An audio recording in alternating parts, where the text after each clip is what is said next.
Welcome, ladies, gentlemen, hermaphrodites, fellow slaves of the global plantation.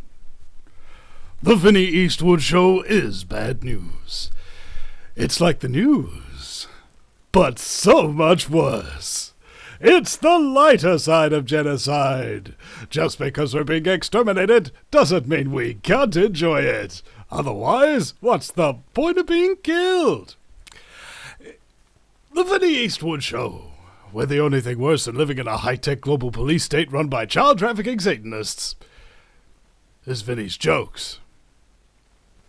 Thank you very much, ladies and gentlemen, for joining me today. What is the date there? I don't know. I don't care. It doesn't really matter, because every episode of the show is freaking timeless, because knowledge doesn't kind of evaporate in its value.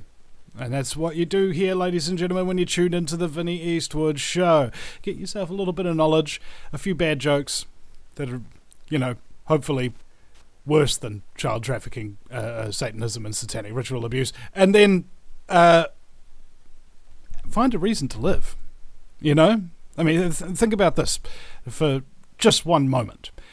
A lot of people, myself included at times, have felt very, very sad, have felt like not going on, have felt like they just can't put up with it.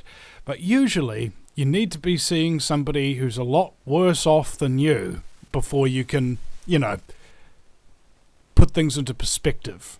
And that's what I would like to do here, because no matter how bad things get, my jokes are worse. And my very special guest joining me today is Rob Davenport from the illustrious network Ground Zero Radio. Rob, welcome to the program.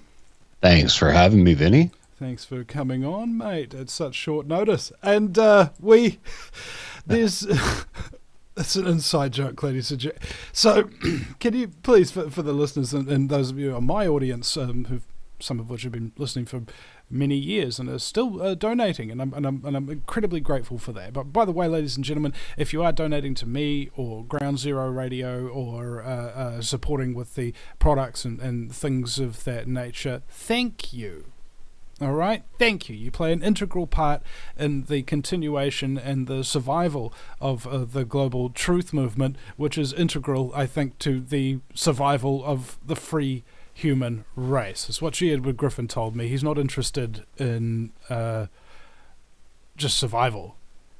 He's interested in the free survival of the human race. That's kind of like, what's the point in living if you ain't free? So, Rob, as they say in Palestine, without further ado, would you be able to let us know a little bit about who you are and what it is you do? Well, I'm the CEO of a company called Rovitics Media, and basically we're just a web development company that I used to do contract work with other web development firms and team up, and up until I guess 2020, when COVID kicked in, I got an email from Clyde Lewis and his producer Ron, and they were like, hey, because I've known Clyde for years. We used to actually do a radio show back in like 2006. I did one just before his show came on an old internet radio station. So anyway, he emailed and he's like, hey, we've been having some problems getting paid from our advertisers, so can you set us up a membership platform?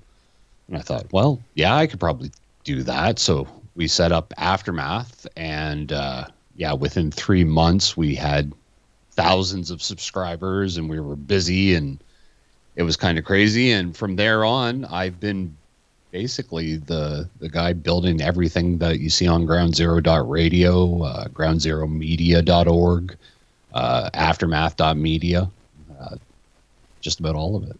Did you design that app as well? No. The app is done by a company called radio.co.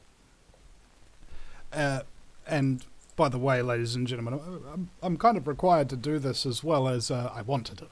Is go to groundzero.radio and download that app, yo. I'm like, honestly, I just tested it out one day. I was like, okay, this is the radio network. I'm going to come on. Let's see what we can do. I was listening in seconds. and kept listening for hours and hours and hours. And each time the show would change and the host would change, the quality got maintained. I actually never seen anything like it. I remember I was on a radio network and I was listening to the show before mine coming on air, and the guy was literally sitting there reading from the Bible. And I'm like, dude, that is not good talk radio. Okay. Yeah, no, we've got a wicked lineup at Ground Zero Radio. I'm really impressed. So we have some. I can't announce anything yet, just because we haven't signed. The ink isn't dry on the papers or whatever. But we do have 2 new shows that are coming that are gonna just blow people's minds. I'm so impressed with the lineup we have. Yeah. I was just kind of like curious exactly how does a lineup of that nature really come about, because I think Danny Romero, American Freedom Radio, that was the other good radio network that I was on that had like just great hosts from start to finish of the lineup, and it's because he's a talk radio junkie. Like literally, he's always listening to talk radio, always finding new talent. That's how I got discovered.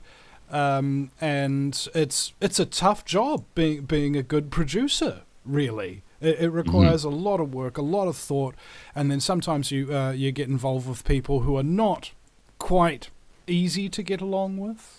And, oh yeah, and like as a producer that this is going to be a limited run of this episodes. Yeah, I think the big thing is when we decided to do Ground Zero Radio, we talked about like, okay, so how should who should we have on the network?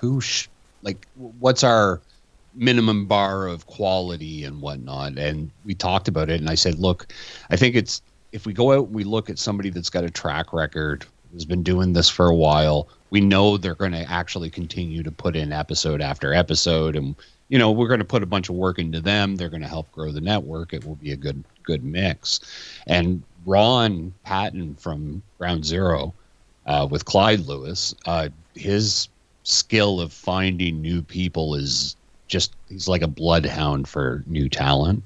So he keeps bringing me people in, being like, hey, this is so and so, and they want to do a show on the network, and I'll go check them out, and I'll see they'll have a podcast that they've been doing for years. Or like I knew when it was actually Mike that brought forward your name, and he was like, hey, Vinny Eastwood's looking for a place to go. And I knew your work from listening to you over the years on American Freedom Radio, and I'm not sure whatever other networks you've been on, but yeah, anyway, so we just started pulling in talent, and everybody that's come in has been an utmost professional, and we all work well together, and everybody's pulling their weight to make the network grow, and it's really an amazing project.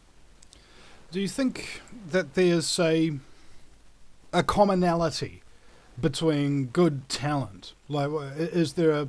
Because I've met lots of talented people, but I can't really lock down exactly what their commonality is, because they're all very different.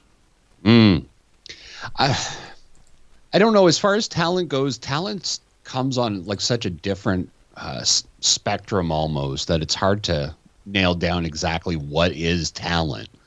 However, I do notice, like with the guys that actually are able to put together a show consistently that people want to engage with and enjoy, it really just comes down to the grit of getting up and doing it every week. Like that's always the number one thing we look for is like, okay, are you consistent in your episodes? Because if you're putting out an episode and then 6 months later you put out another episode, that doesn't really work for an audience. Your audience wants to hear from you on a regular basis. So that was the number one thing. And then the other thing too is we listen to the shows and just are we engaged with what the person's saying? Like sometimes we'll get handed shows that, I mean, the content's interesting, but maybe the host isn't really the most engaging person, and it's just not the right mix for the network. And then other times we get it, and you sit down and you start listening to one episode, and next thing you know, you're 4 episodes deep into that person's content. You're like, oh well, we definitely want this person on the network. That was something, like tooting my own trumpet. I remember one time I was kind of looking around, just wanting to listen to some good talk radio. And I think I cycled through 5 networks. First one was too angry, and the second one was too slow, and the third one was too boring, and the fifth one was too dumb.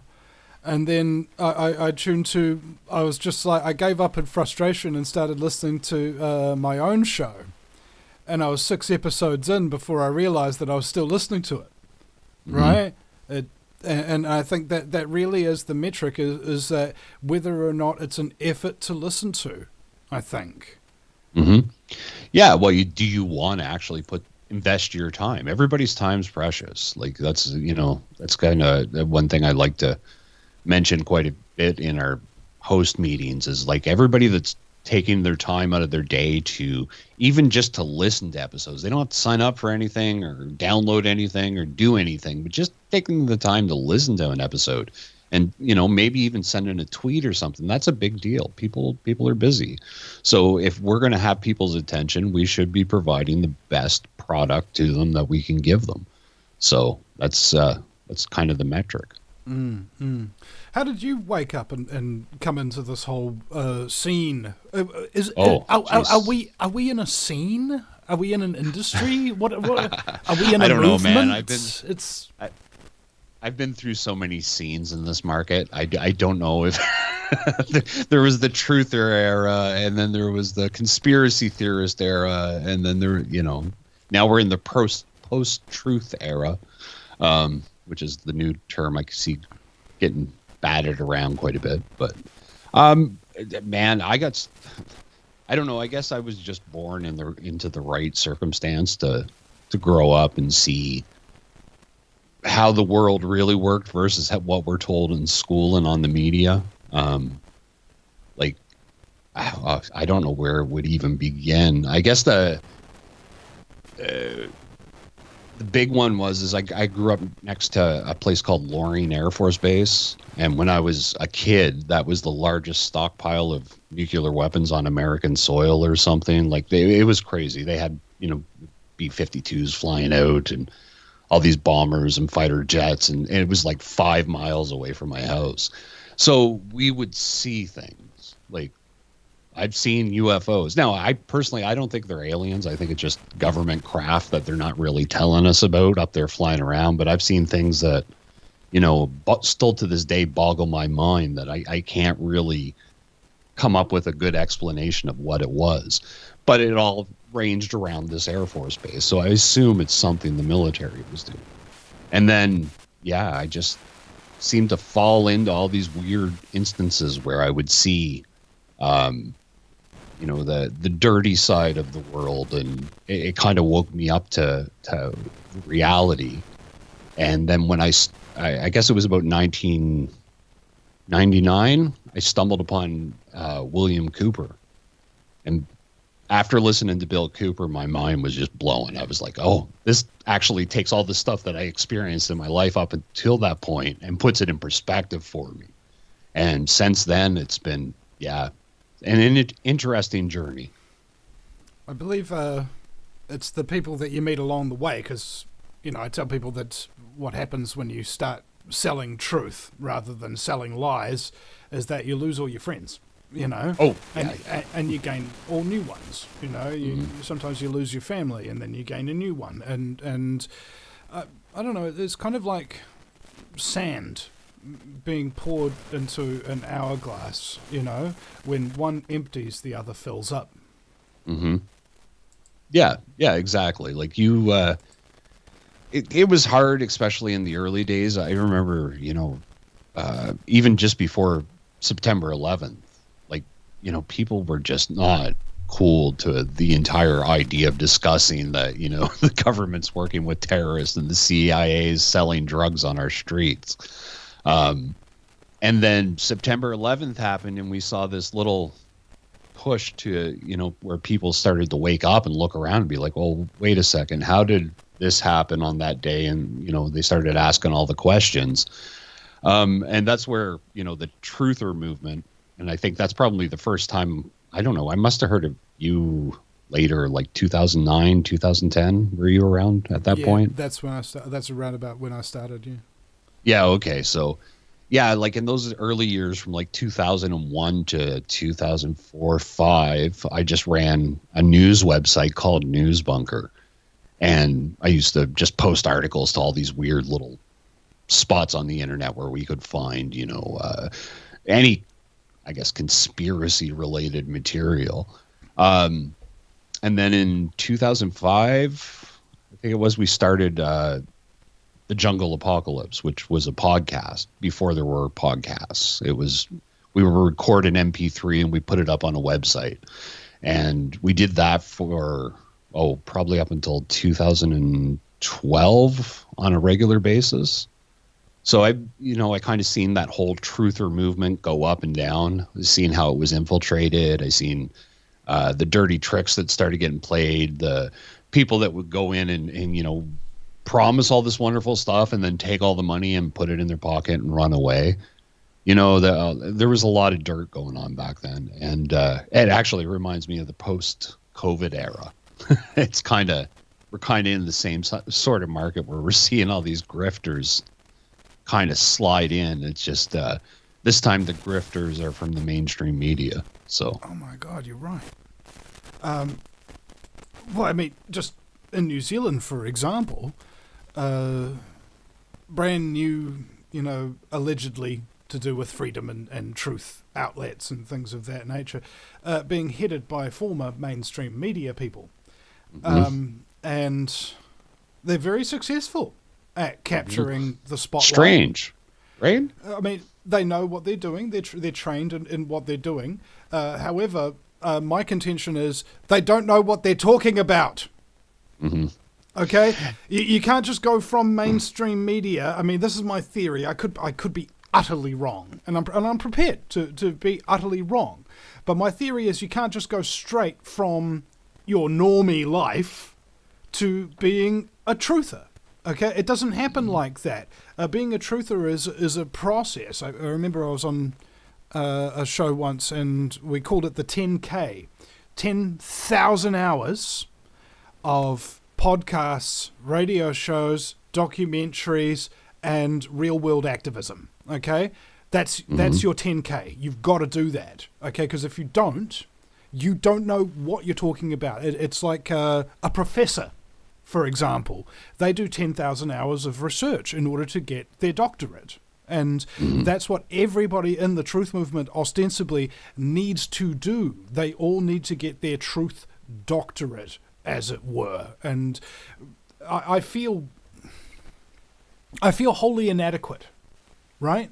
There's people like G. Edward Griffin and Jordan Maxwell and Bill Cooper and lots of people that I know, Rosa Corey, who aren't around anymore, or they're not doing quite so much anymore, or something like that. And these are the people whose bones we stand atop, right? Mm-hmm.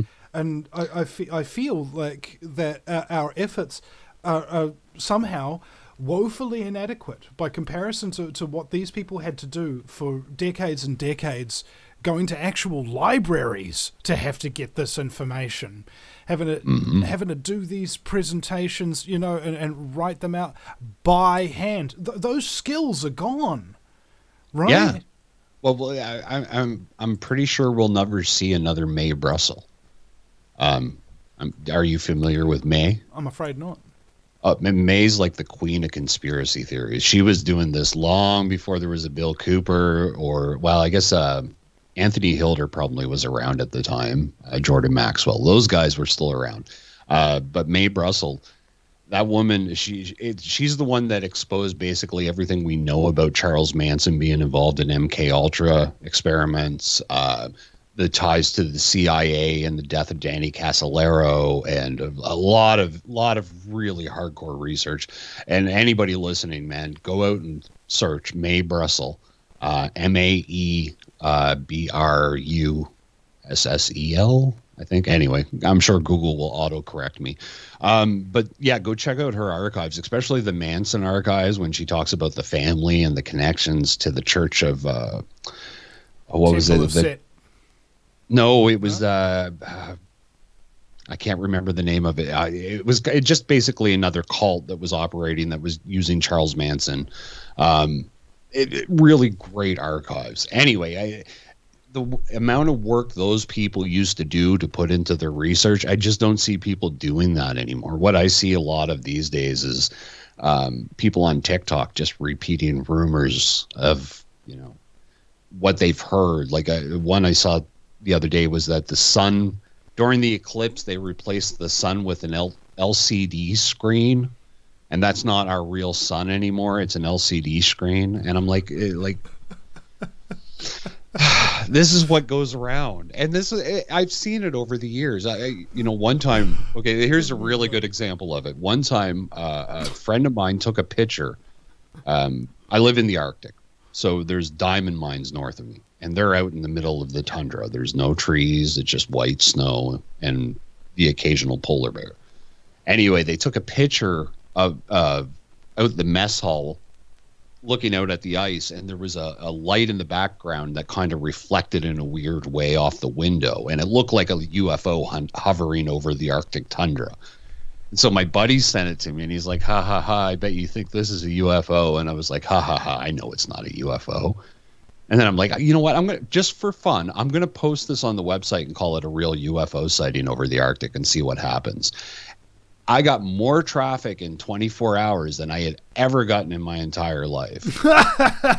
And I was like, you guys, like, I post something real. Like, I had a source tell me about these weapons that Chinese military were using, building in the south of China. To knock satellites out of the sky. This is back in 2006, before anybody had that kind of information. I put that story out, crickets. Nobody ever picked it up. Nobody ever really talked about it. I put out a fake UFO, goes from one side of the internet to the other. It was all over YouTube. It was all over. I guess that would have been 2009 because YouTube had just come out. So it went all over YouTube and all over the typical forums like Godlike Productions and that sort of thing. That's when I was like, do I really have any hope of actually making any change in this world? Because that's what gets popular. I feel your pain. Okay, so conspiracy theorist, this term coined by the Warren Commission, who said that the president was assassinated by magic. And everybody who said anything different was a crazed conspiracy theorist. You don't believe in magic? What's wrong with you? You must have something wrong with your brain. And they just demonize the whole movement again. So I think what's happened, right, since that point in the thing, so there was a big fear protocol that if you speak out against authority, then you're going to get called names. So people didn't speak out against authority, perhaps as much as they should have, and the ones who were brave enough to do so got their lives subsequently destroyed. Now, as a result of that removal, of that censorship, of that chilling effect, I think that humanity got dumber each decade progressively afterwards. Right? I think it might have been in the late 1800s that they used to teach the trivium and quadrivium to school children. Okay? Mm-hmm. And for those of you who don't know what it is, first day of journalism school, what do they tell you in order to verify something as a fact? Number one, get 3 people who don't know each other, probably never met, who say the exact same thing about what you're talking about. And number 2, ask the questions: who, what, when, where, why, and how. All right? Now, because those principles have not been taught mass scale like they were in the 1800s, not only have we progressively, through fear and propaganda, dumbed the population down, but now they are so dumb and so incapable of discerning fact from fiction due to this lost practice of verification, that the possibility that they will actually wake up and be intelligent or something like that is extraordinarily remote. And this used to imply to me as well, before I learned these things. It was Jan Irvin who taught me about the trivium and quadrivium, and Mark Passio to a large degree teaching me about natural law. Now, these guys bang their head against a brick wall every day just saying how dumb people are and so on and so forth, and they're right. But they are still, regardless of the reality of how stupid people are out there are occasionally very, very bright people who are capable of going, hey, you know what? I was wrong. Oh my God, I've been an idiot my entire life. I don't like that fact. I'm going to do something to change that fact. Right? Wouldn't that be great? And there are people like that. That's why we do the shows. Not for the idiots who aren't going to change one iota of the fabric of the holographic fractal projected by collective consciousness that we call reality. Okay? They ain't going to change it because they can't, because they're too dumb and they are too arrogant to see the fact that they're so dumb. Right? You ever met somebody who's so stupid they have no idea, even in a ballpark, how stupid they are?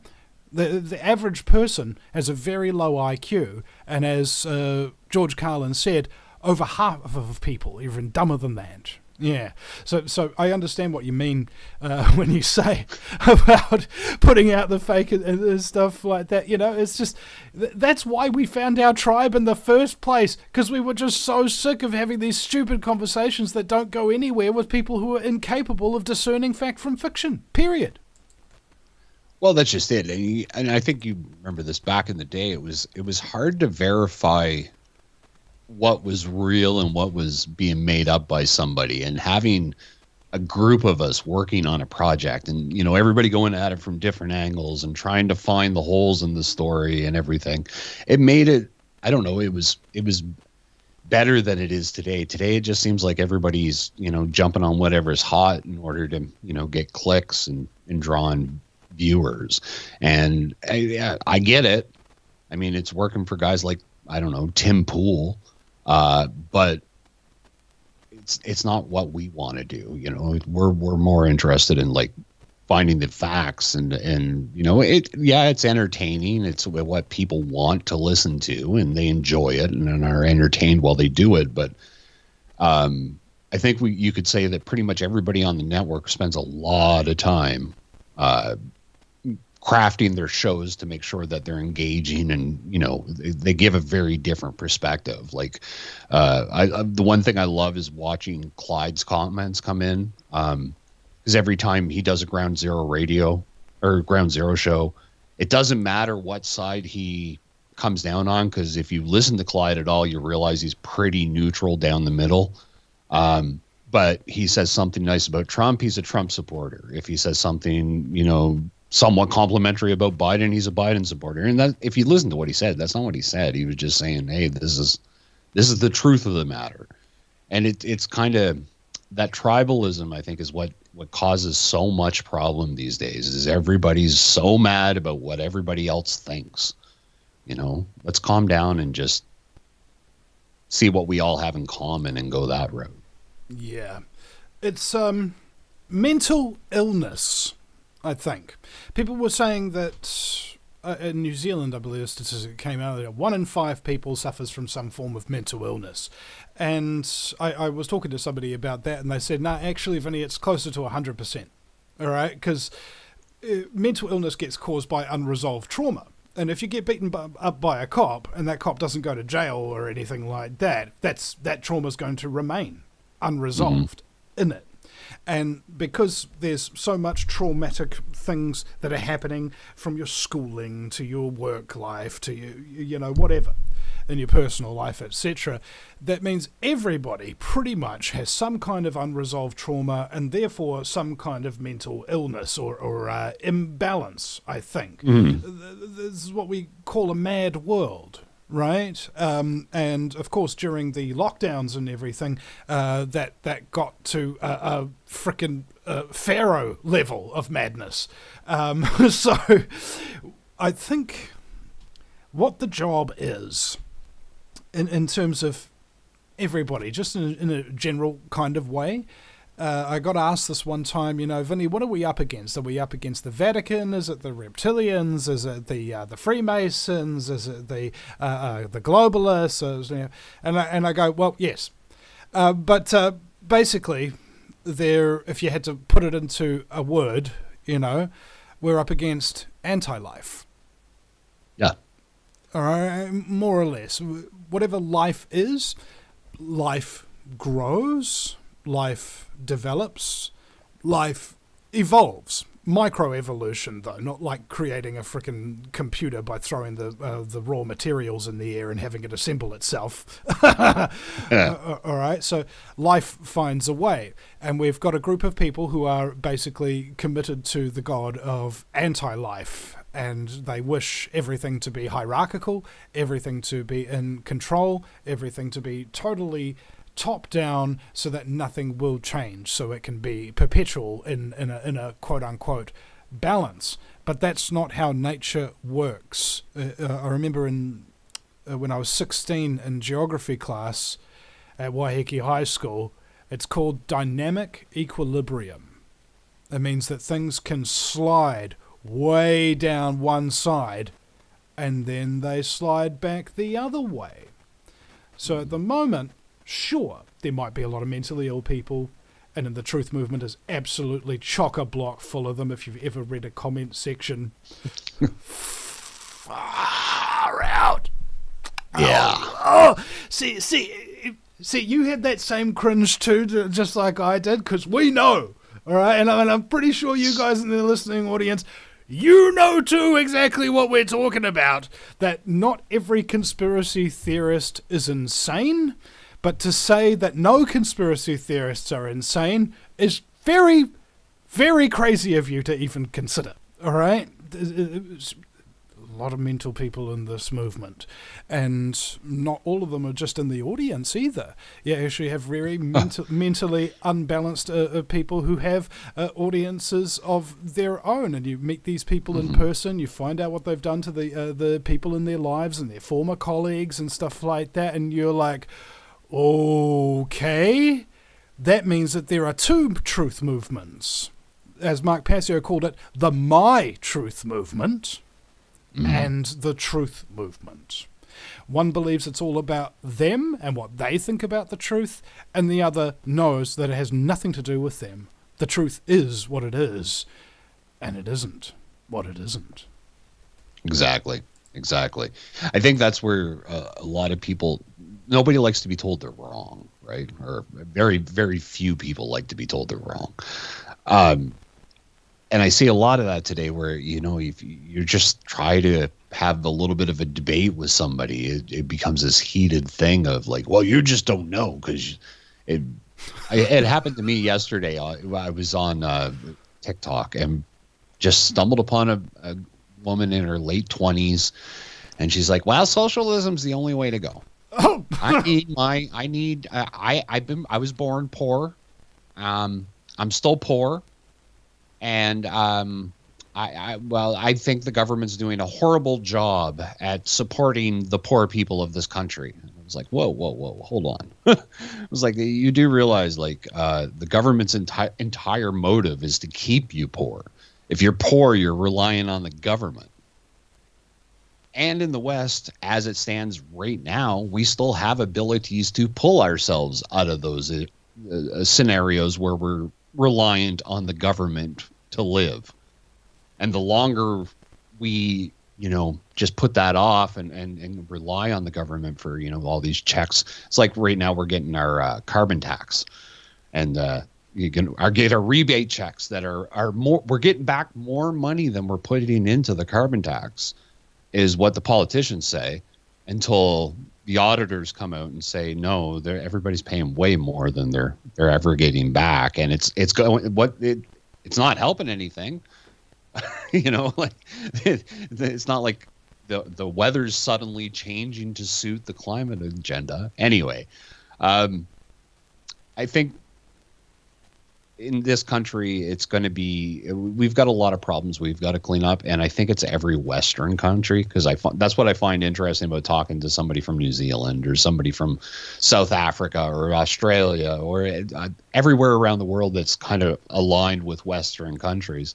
And they're all reporting the same thing. It was like here in Canada, they announced they were going to increase the capital gains tax. And, next day, America, Joe Biden announced they were going to do the same things. The Cayman Island announced they were going to start implementing some sort of tax on people storing money in there. And it was like, this seems awful coordinated. Why does this stuff always happen? It's like during COVID. Why did it happen everywhere around the Western countries in almost the same exact way? It was like I would watch the news from New Zealand and I would think of like that's the exact same thing going on here in Canada. So, Yeah, I remember talking to these American hosts, and they're asking me, what New Zealand's like. And I go, well, it might be very difficult for you to understand what it's like in New Zealand. We've got fluoride in the water, chemtrails in the skies, massive government and private propaganda machines pumping out misinformation, a socialist education and system in general that's taxing everybody so much that they've got to work real hard in order to make just enough money to survive, so that they don't have any time to think, so that the only time that they do have free they will spend it drinking, doing drugs, watching sport, getting themselves involved in vain entertainment, and not get actively engaged in any kind of political process, and otherwise suffer from a deep malaise of apathy, ignorance, cowardice, and laziness, right? And so it must be very difficult for an American audience to understand what the situation's like here in New Zealand. No. See, right, same stuff, different country, different accents, right? And I think maybe this is part of how I contribute, because I'm the only New Zealander really who actually has a real name that's quite broad in the international truth movement, because I'm the only one who's actually been operating at an international scale for so long. And this is the part that I hope to be able to play, is to let people know that this movement, this calling that we all have, isn't like a keyboard in one way in particular. There isn't an escape key. Okay? There really is no escape. What do you want to do? You want to go to Canada? You want to go to the United States? You want to go to New Zealand or whatever? Every Western country has this system, has the same kind of people, and the same sort of challenges. The question is, where do you want to fight from? Do you want to fight from your home turf where you know the lay of the land, or do you want to go somewhere where you don't have any family, you don't have any friends, and you don't know how to fit in yet and stuff like that? Because our cultures are different, okay? Our accents are different. But other than that, our main drivers of our society are virtually identical. You can't put a cigarette paper in between them, because these people have just got us locked down, they've infiltrated everything, right? Like, even it's like I'm seeing people from here, well, we're going to Russia because Russia lets us farm without a carbon tax. And I'm like, oh, okay. And then you see them go over there and they realize quite quickly that there's some differences in Russia. Putin runs things a little bit differently, but at the end of the day, they had a COVID vaccine. At the end of the day, they played along with the whole COVID scam. At the end of the day, they play along with this nuclear war scam. They always, ramp up when we're starting to get a little bit out of control. I think the tentacles of this run through every society. That's why I really hate seeing people say, oh, well, when Trump gets in, Trump's going to save us. Or here in Canada, it's Pierre Poilievre. Oh, when Pierre Poilievre gets in, it's going to save us. He's going to turn all this back, and he's going to give us our guns back, and he's going to do all this stuff. Like, man, you guys, look, my grandfather was born in 1917. And when he was an old man, he was, 86 when I was in high school. I think the last time I really had a good conversation with him before he got sick. And he told me then, and we were talking about politics, and he's like, my entire life they've done this. And here he is. So he's 86 at that time, back in the 80s. And here it is, 2024. And it's the exact same thing through all my life. It's nobody ever votes for somebody. They vote against everybody. Right? Like nobody votes. I'm never going to vote for, we'll just use the American system because it's the most recognizable. But like next election, well, I'm voting for Donald Trump. But they're voting for Donald Trump because Joe Biden's so bad. And then there will come a day where they'll get so sick of Trump, they'll be like, oh, we got to get him out so we can vote for this new guy. And it's the same play every time. It's always the same thing. And yeah, sometimes they'll do things a little different to keep their base happy. But at the end of the day, we keep ending up going further and further and further to the scenario where we keep losing our rights. They keep taking all the resources and the money, and now they're trying to kill us.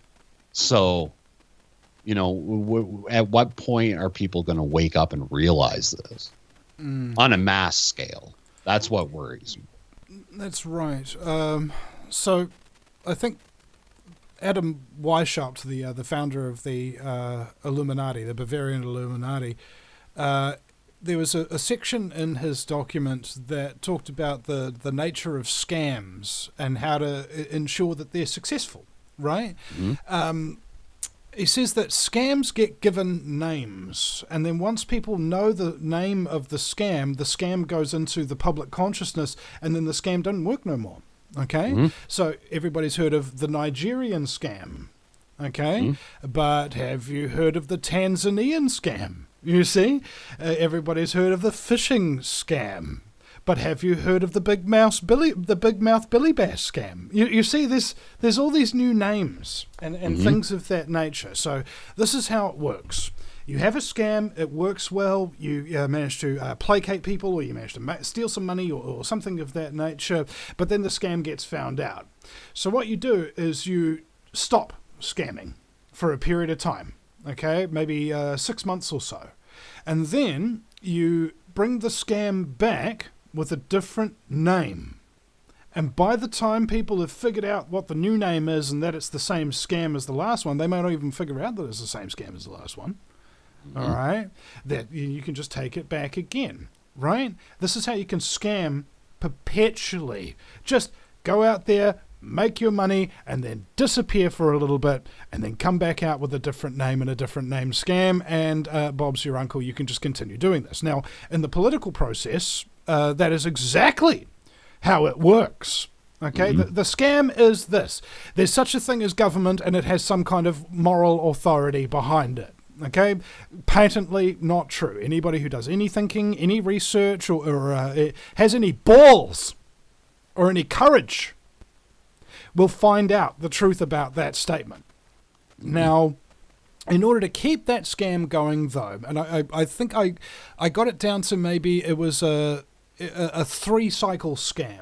Okay, so first cycle, you have your hardcore, obviously a bad guy like a George W. Bush or something like that. And then the second cycle, you have a slick salesperson type thing that pretends to be against the other people, right? And then halfway through that person's term, people begin to see him as the first kind of guy, some kind of obviously really bad, obviously a scam artist type thing, for which they will then vote for another guy who gives you the same vibe as the second guy did, that resistance to tyranny, that so on and so forth, clearing out Washington, blah, blah, blah.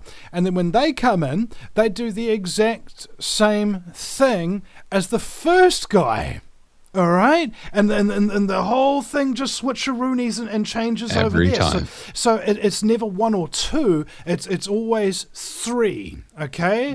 The pressure, the placation, and the execution. Okay. So you could apply this to Bitcoin. Oh, say again? How so? Okay, so here's my thing with Bitcoin. I've watched that since day one. Obviously, I own a tech company. I worked around tech my entire life, so I've always had an interest in Bitcoin, and I've seen the movements and the mysterious. Oh, it was I can't remember his name. The guy that invented the white paper for Bitcoin that, never really existed. It was a Japanese name. I can't remember it off the top of my head. Anyhow, my theory has been the entire time that was either DARPA or one of those deep secret organizations. They want to bring in a digital currency. And in order to do that, you need to build an infrastructure. You have to come up with ways to protect against like hacking and fraud and all these other things. And Bitcoin and the entire crypto market was the best way to do it. And it works as a Ponzi scheme at the same time.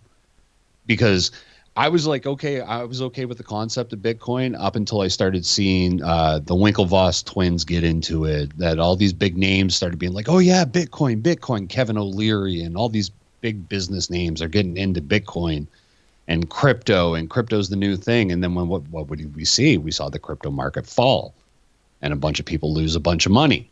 And now it's creeping back up and everybody's like, oh man, Bitcoin's coming back. It's coming back. It's coming back. One of these days, Bitcoin is going to fall to zero. The whole thing's going to go down. I'm not exactly sure how they're going to pull it down, whether it's some sort of hack that, just destroys everything or, however they manage to do it. It's going to come to the point where cryptocurrency is going to be regulated by your government. And it's always been set up like that. Because at the end of the day, crypto's only good if you have a network to use crypto on. And as soon as they shut you off of the network, crypto no longer works. And it will come to that point at some point. I mean, they have control of the internet. We already know they have total control of the internet. Any sort of theory that we have, some freedom of speech on the internet, believe me, everything's recorded. Everything's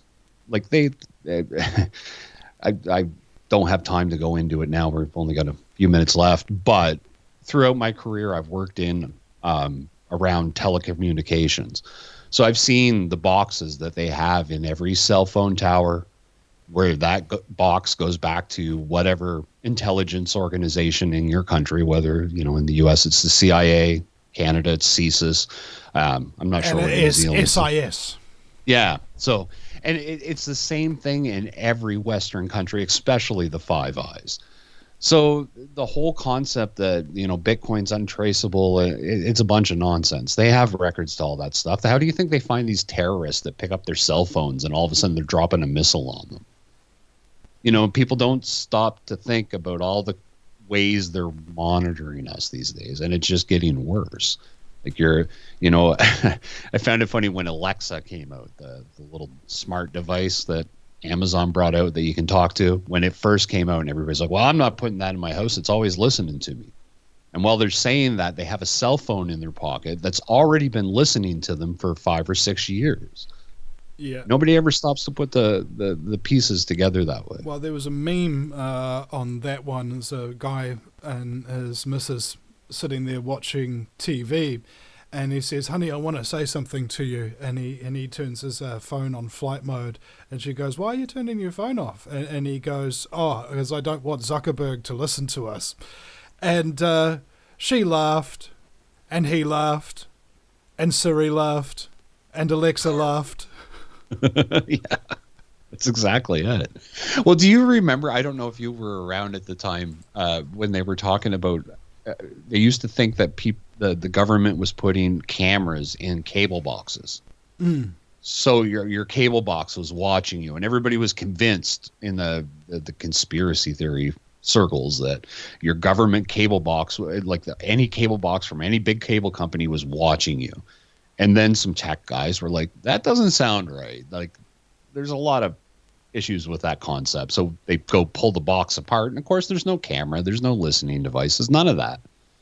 And then it was only 5 or 6 years later, your Xbox comes out that you can talk to, your TV that comes out that you talk to, that's listening to you all the time. And nobody blinked an eye at it. They were like, oh yeah, I want a new smart TV because I can watch Netflix. And everybody just sucked it right up. And you see these things happen all the time. And that's what my thing with crypto is I see the scam coming. I totally seen it. I've seen it since day one. I'm surprised they've let it go on as long as they have.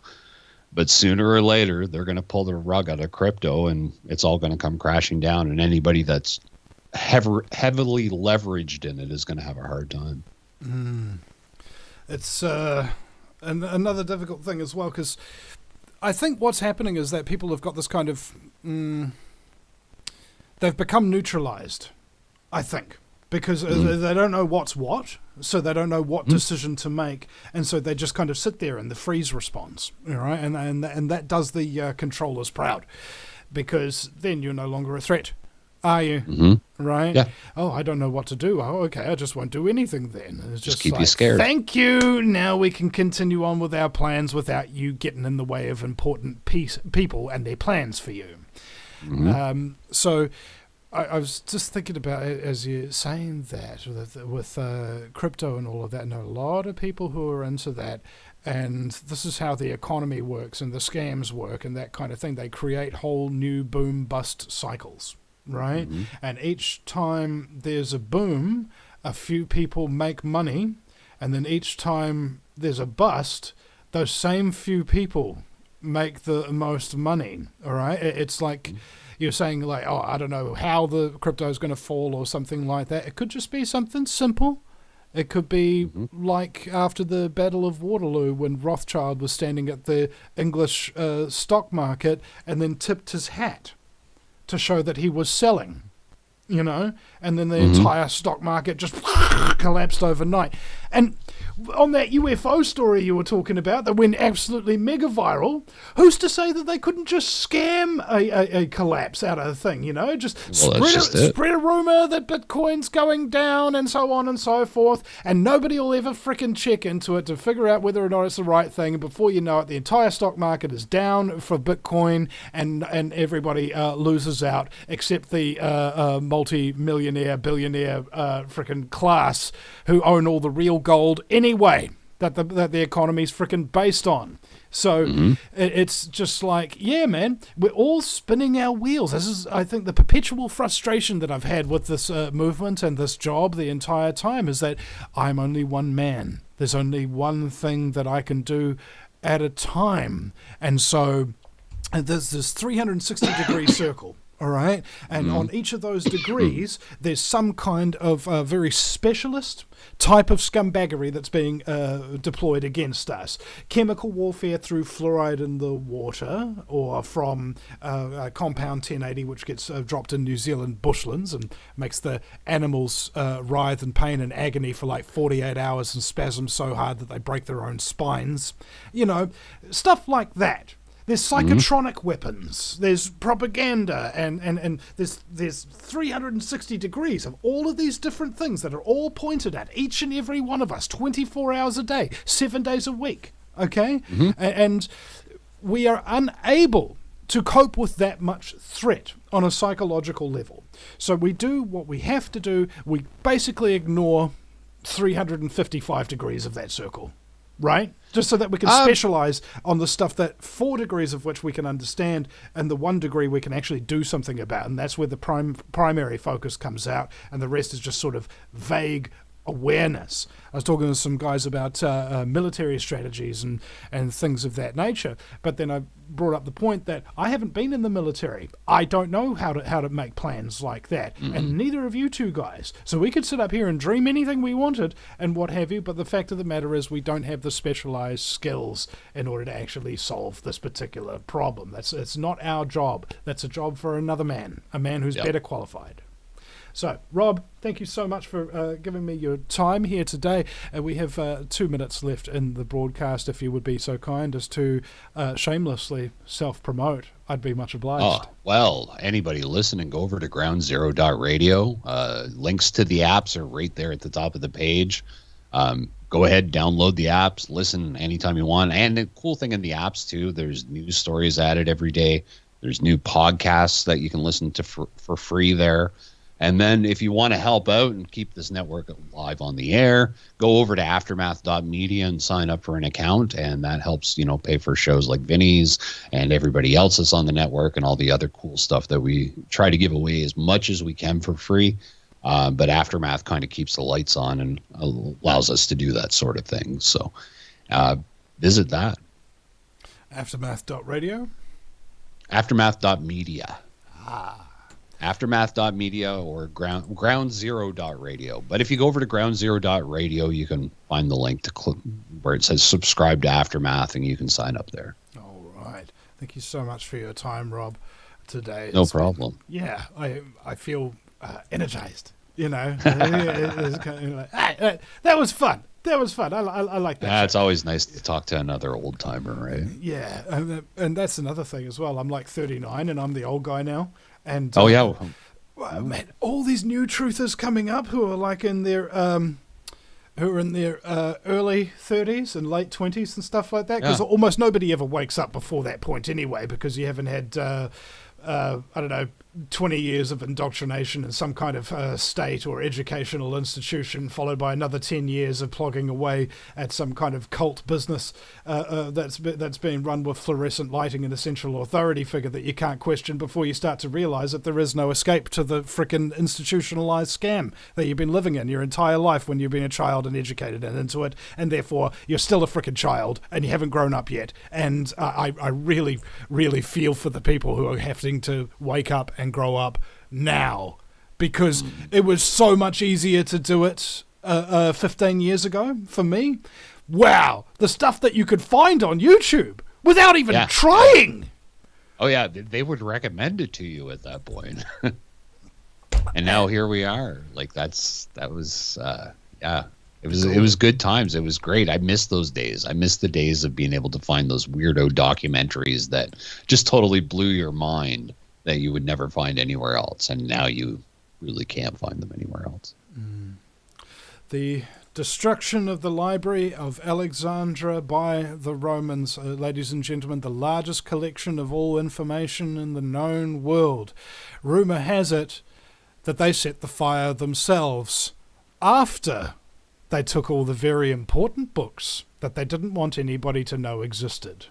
And then they've kept it underneath the Vatican ever since, in 50 miles of underground library space. I've had people on the show that said that they would give their left testicle to be able to go down there. And I'm pretty sure it's the Vatican, they trade in testes, don't they? Anyway, I digress. They want both testicles. Yeah, you're probably right, because that way if you learn the knowledge and then try to pass it on to your progeny, then there could be a problem with information control. Anyway, I'm getting off base, so to speak. Anyway, thank you very much, Rob, and thank you very much, ladies, gentlemen, hermaphrodites, and my fellow slaves of the global plantation. The Vinny Eastwood Show is bad news. It's like the news, but so much worse. It's the lighter side of genocide. Just because we're being exterminated doesn't mean we can't enjoy it. Otherwise, what's the point of being killed? The Vinny Eastwood Show. Would there be anything worse than living in a high-tech global police state run by child trafficking Satanists? It's Vinny's jokes.